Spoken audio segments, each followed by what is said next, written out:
De volta com Tudo Posso, hora de dicas para você curtir o fim de semana com seus amigos, com sua família e curtir com bons filmes. E desde sempre a indústria cinematográfica investe em filmes bíblicos, cada um com sua versão, de uma forma diferente, alguns polêmicos, outros nem tantos, muitos aclamados pela crítica, mas sempre com uma mensagem agradável e necessária para todos nós. Para comentar, apresentar alguns desses clássicos do cinema, a gente está com o Lucas Mendes, nosso diretor e crítico de cinema, hoje para falar então sobre os filmes bíblicos que fizeram época, fizeram a história. Lucas, bom dia. Bom dia, Obrigado Rafa. pela presença, rapaz. Obrigado você pelo convite para o Tudo Posso, né? Bom, filmes bíblicos, né, têm atraído a atenção do público, sem dúvida alguma. Eu acho assim, quando você fala sobre filmes bíblicos, né, filmes inspirados nas histórias bíblicas, é algo natural que o cinema fosse tratar sobre esse tema. Afinal, a gente vive num mundo cristão, né? Sim. Então, a Bíblia, ela tem várias histórias diferentes, desde o Velho Testamento ao Novo Testamento, que são muito interessantes.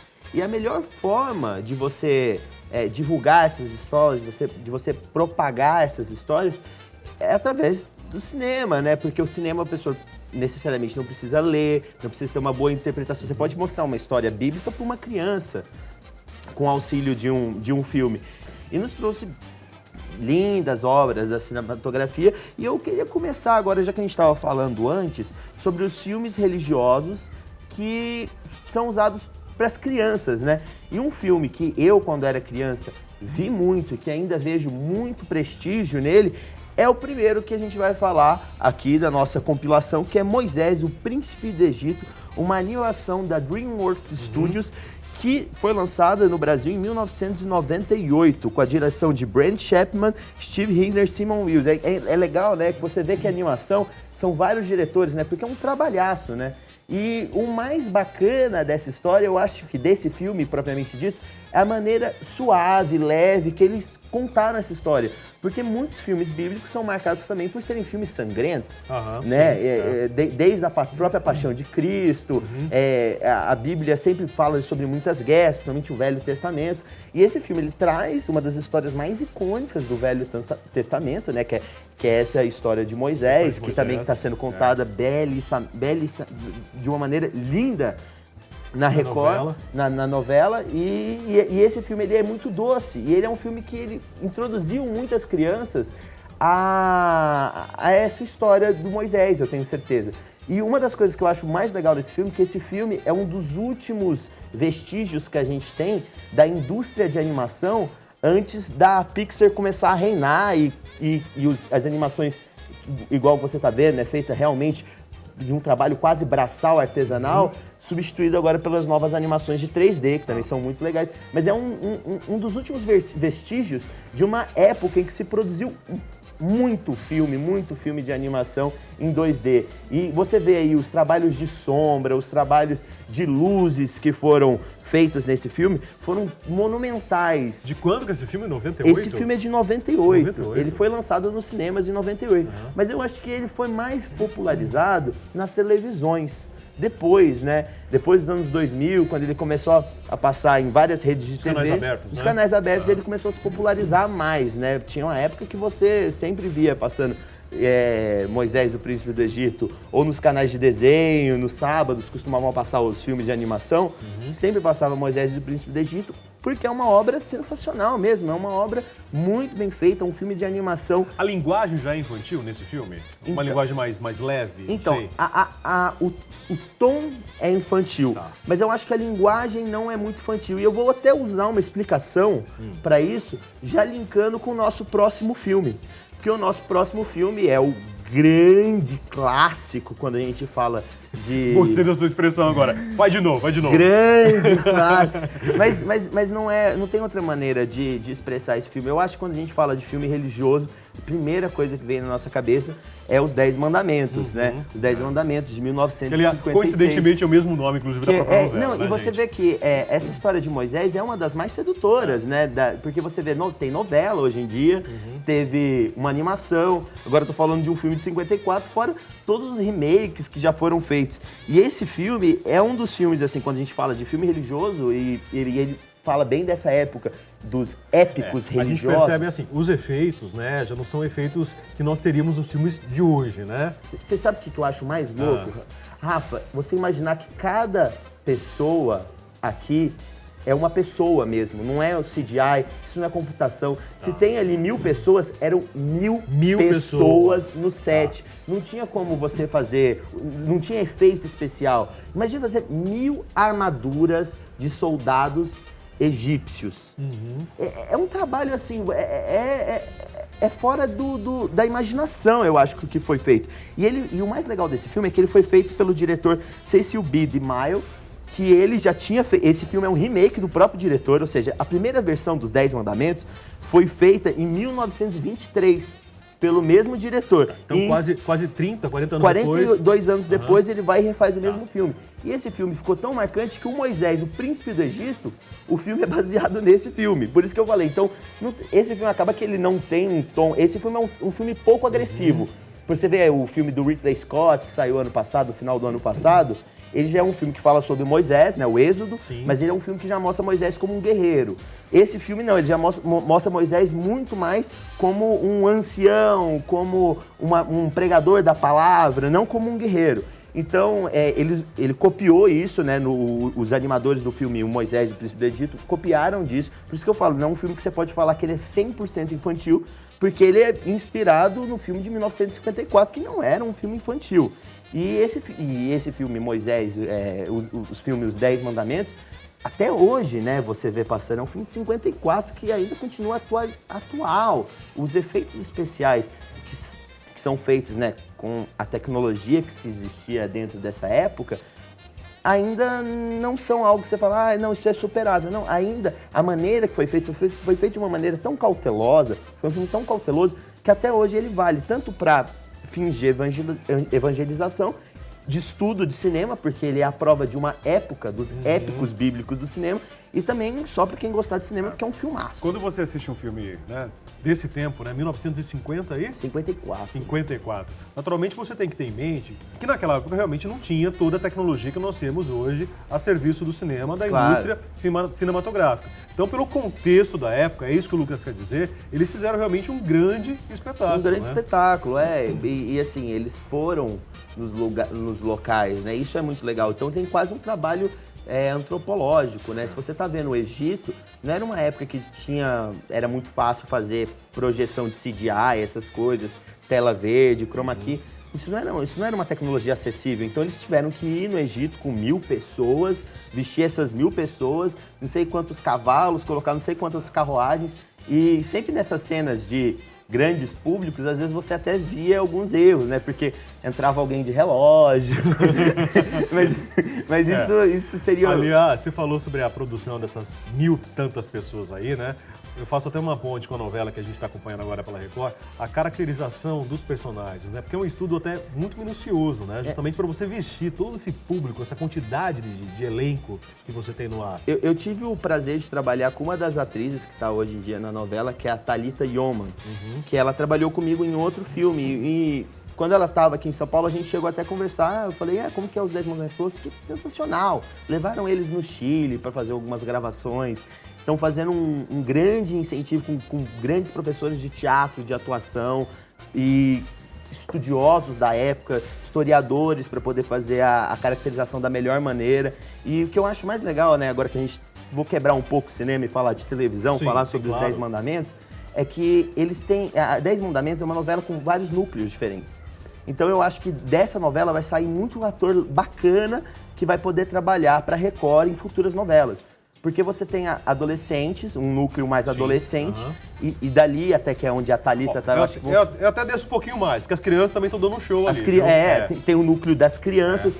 Então, assim, eu acho que além de ser uma grande obra cinematográfica mesmo, que a Record tá fazendo, ela tá fazendo uma oficina, quase que uma casa de criação de novos atores que, com certeza, eles vão usar futuramente em outras produções, né? Então, além de... Eu parabenizo a Record em 2 momentos. Primeiro, pela belíssima produção que eles estão fazendo, é uma revolução dentro da televisão, usando de linguagem de cinema mesmo, dentro da TV. E, ao mesmo tempo, parabenizo por estar incentivando novas levas de atores, porque é assim que você constrói uma indústria melhor, mais forte, né? Com novos atores, com novas caras. Bom, é show, né? De segunda a sexta, todos os dias no Record, às 8h30 da noite. Pronto. Bom, o próximo filme agora é Noé. Eu sei que foi uma grande produção, criou-se uma expectativa imensa por esse filme quando estreou aqui no Brasil no ano passado, né? 2014, 2014. Né? Eu assisti o filme, confesso que assim, em alguns momentos eu gostei do filme, em outros momentos não gostei do filme, mas a história realmente acaba nos surpreendendo novamente, né? O filme Noé, eles contaram muito com o CGI, com os efeitos especiais. E eu acho que é aí que o filme se perde um pouco. Ele é diferente dos 10 mandamentos que nós mostramos anteriormente, tá? É outra tecnologia. 2014, a gente está falando de 60 anos depois, né? Então são coisa. 60 anos de evolução tecnológica e o Noé ele até foi muito criticado por causa disso, né? Ele ficou muito artificial, porque os filmes religiosos, como eles têm essa base, esse background que eu estava falando para vocês dos épicos religiosos, então quando você vê um filme que é extremamente plástico, né, com efeitos especiais, parece que falta algum temperinho ali. Pelo menos eu sinto isso muito. Senti muito isso no filme Noé. Mas é um filme bacana, é um filme daqueles... É um grande filme, é um filme para você entrar na história. Noé, né? Não é nem falar que estou contando o filme, né? Mas todo mundo sabe a história, né? Da arca, dos 40 dias de dilúvio. Então, assim, pensa, todos os bichos do mundo, né? O casal dos animais. Essas cenas todas ficaram muito bem feitas e são visualmente muito... A cena do dilúvio, a chuva, né? A gente viu os pingos, olha só que incrível. E eu acho que é uma das coisas, Rafa, que a gente espera quando a gente vê um filme religioso. Quando eu vou ver qualquer filme relativo a Moisés, eu quero ver a cena da hora que Moisés vai abrir o mar. Tá. E quando você tá vendo um filme do Noé, você quer ver o dilúvio, né? São pontos que o público pede, né? E nesse ponto, eu acho que o filme Noé fez muito bem feito, mas pecou por ficar muito plástico e perder o que eu acho mais bonito e essencial quando a gente fala de filme religioso, que é a referência aos épicos de filmes com muitas pessoas, filmes em sets enormes e tal, e o filme não seguiu essa linguagem, eu me entristeci um pouco, mas é um filmaço, é Russell Crowe. Com grandes nomes, né? Grandes Anthony Hopkins, nomes. A Emma Thompson, que ficou conhecida do Harry Potter, né? É isso? Emma Watson. Emma Watson. Então, você tem o Russell Crowe como Noé, você tem a Emma Thompson Gilaia e o Anthony Hopkins como Matusalém. Então, assim, são grandes nomes, grandes atores, então não tem como dar muito errado, sabe? Mas eu acho que ali na mão do diretor, na hora de colocar ali... Errou no tempero, talvez. Mas é um filme bacana e quem sou eu pra falar se o filme é bom ou não? Vai você aí, assiste o filme. Nós damos a nossa opinião aqui, né? Manda o WhatsApp depois e fala se eu tô falando coisa certa ou se eu tô falando bobagem. Mas é o que eu achei. Tá legal. E vamos pro próximo filme? Vamos pro próximo filme, então, que é O Deus Não Está Morto. Esse eu não conheço. Então, esse agora eu tô dando uma quebrada. Antes de gravar esse programa, eu até pedi autorização pra diretora Márcia pra poder falar sobre esse filme, porque esse filme foge um pouco, que ele não é um filme de uma história bíblica. Mas ele é um filme religioso que muitos amigos meus me indicaram, depois eu fui ver, eu achei o filme interessante, eu achei ele com as minhas exceções, mas eu achei um filme catequizante. Ele é um filme que foi organizado por instituições religiosas americanas, pelo que eu entendi, foi bancado por essas instituições e ele conta sobre um jovem que vai para o college, que é como se fosse aquele período que você faz uma escola antes de estar na universidade propriamente dita que tem nos Estados Unidos, e ele entra na aula de filosofia. E o professor de filosofia é ateu. E o professor de filosofia ele fala que ele vai provar que Deus está morto, baseado naquilo que Friedrich Nietzsche, que é um filósofo alemão, tinha falado. E esse aluno, ele se nega. E na hora que todos os alunos têm que escrever que Deus está morto, na folha de papel, e eles vão ganhar notas por escrever que Deus está morto, ele se nega e ele pede pro professor que ele quer fazer um debate e provar que Deus não está morto. Então, esse filme eu achei ele muito interessante porque ele pega várias ideias, né, diferentes, discute muito essa questão de Deus, a importância de Deus, a ausência de Deus. E ele é um filme produzido por instituições religiosas cristãs, ele é extremamente voltado para evangelização mesmo. E ele tem uma história muito bonita e você vai acompanhando as reviravoltas que acontecem nesse filme são muito... É um filme recente? Ele é um filme recente, ele é um filme de 2014 e ele não fez sucesso quando ele saiu nos cinemas. A bilheteria dele foi baixa, relativamente baixa. A gente encontra locadoras hoje? Lu? Você encontra ele no Netflix. Netflix, perfeito. Locadoras talvez você encontre, mas no Netflix foi onde eu encontrei e foi onde eu vi todo mundo escrevendo no Facebook e foi aonde que eu também assisti o filme.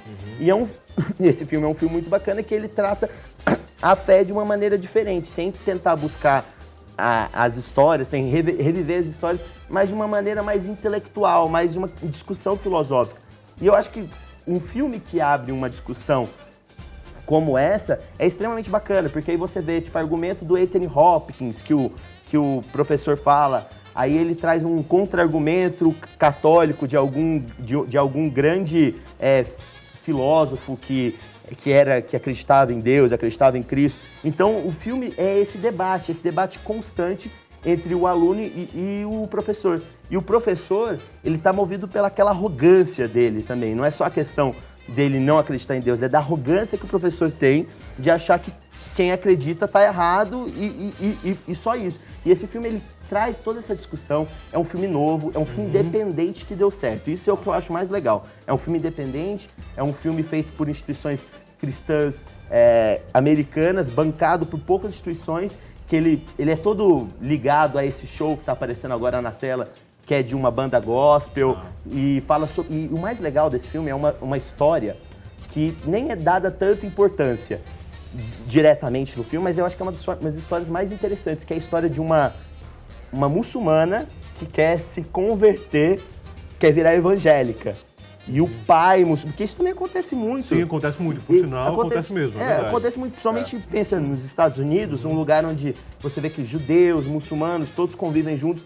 Um muçulmano pode descobrir a fé. E esse comentário é muito pertinente, né? Ainda mais um momento em que a gente vive, infelizmente, histórias de intolerância religiosa. Aqui em São Paulo nós tivemos, nos últimos finais de semana, várias caminhadas, vários movimentos, né? Indo contra essa intolerância, né? Várias religiões se unindo para pregar a paz, para pregar um amor. O Deus, independente, né, daquilo que você crê, mas é um Deus de amor, um Deus que quer o bem das pessoas e não um Deus que prega o ódio, que prega a ira, que prega a violência. E tá aí esses filmes, né, justamente para mostrar esses valores. Infelizmente, que a nossa sociedade, a nossa família, parece que tá vendo assim, ó, ir pelo ralo, a gente parece que tá abrindo mão disso. Então tá aí uma forma da gente resgatar isso na humanidade hoje, né? Exatamente, Rafa. Eu nem tinha pensado por essa perspectiva, mas é sensacional. O filme, ele fala sobre tolerância religiosa e ele é uma lição sobre tolerância religiosa que eu acho que quem aí já recebeu alguma diquinha até de amigo que está sendo intolerante, vai ver esse filme, se ponha na discussão, é bacana, você vai crescer como ser humano. Cria argumentos, né? Cria argumentos até antes de discutir. Bom, esse então, Deus Não Está Morto, o Netflix, você deu a dica pra gente. Os outros dois, né? Moisés e o Príncipe do Egito, os outros três, né? Os 10 Mandamentos de Noé, locadoras, possivelmente? Locadoras, Cinemateca, Netflix talvez, internet, né? Tem vários agora novos sites. Fora esses, tem vários outros filmes, né? Eu lembro que tem Jesus Cristo, do Franco Zeffirelli, tem também a história da Paixão de Cristo, do Mel Gibson, né? Que foi polêmico demais. Tem o Manto Sagrado também, que é sensacional, Sansão e Dalila. Se a gente for pegar, é um mundo enorme de filmes religiosos. Vai pesquisar também, né? Tá aí a dica. Eu dei alguns, termina você pesquisando. É tão diferente, gostei muito desse tema, a produção tá de parabéns, você também quando vocês fizeram a escolha, porque foge do convencional, né? A gente fica realmente... Não é mesmice, mas mostra um outro lado do cinema, que também faz sucesso e também tem ricas produções. E educa. Educa pra fé, educa pra vida, educa pro amor. É isso que a gente precisa. Lucas, obrigado, rapaz. Obrigado, Gostei. Ficam as dicas, então. Eu vou seguir suas dicas pra esse final de semana. Obrigado, Tá legal? Rafa. Valeu. Olha, intervalo. No próximo bloco, eu convido você. Você vai ficar com a gente aqui, vai arrastar o sofá, abrir espaço em frente à televisão, porque no programa de hoje você vai aprender a sapatear. É isso mesmo. Tem música feita com os pés. A gente já volta, não sai daí.